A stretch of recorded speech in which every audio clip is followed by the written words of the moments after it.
I'm a shadowologist from Belgium. I make images with the shadows of everyday objects. It all started a bit by accident because I was sitting on my desk working on a script and I suddenly noticed that the shadow of my teacup looked a lot like an elephant. So I drew some eyes in it and I took a picture and people were, oh wow, that's so funny and everything. And I thought, yeah, that's really cool to do something with shadows of objects. So from there on, I never really stopped and people really seemed to like it and I shared more and more images and then I started making little videos, I did exhibitions, so it all kind of exploded from there.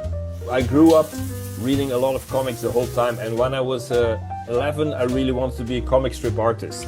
So it sort of came naturally to do this kind of thing. But I'm not the best artist, I'm not a very good drawer.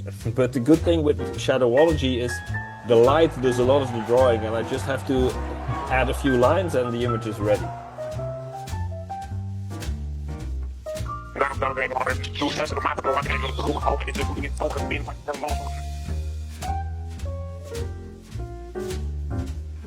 That's a great advantage, is that I don't know a lot of other people who work this way with the shadows. So I started experimenting with different little lamps and now I have a little setup in my office where I have two lamps, one in front, one on the side, and I start playing around. I take an object, I put it on the paper, I play with the lamps, with the objects, and I try to relax my mind until I see something in the shadows. It's a lot like watching the clouds, actually. Making these shadow images for me is always a discovery.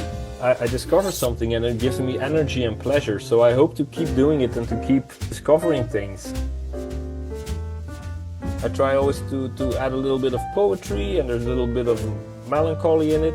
I really enjoy making these little soundscapes, making it into little stories by adding sound effects and music.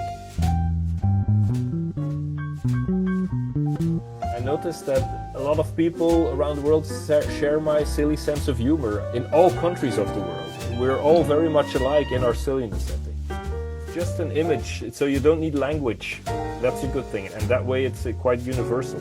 The world can be quite a tragic and sad place, but your imagination can transform it. So I think it's really about the power of imagination. It shows you that there are treasures everywhere. It shows you that with a little bit of imagination, see a lot of beautiful things around you.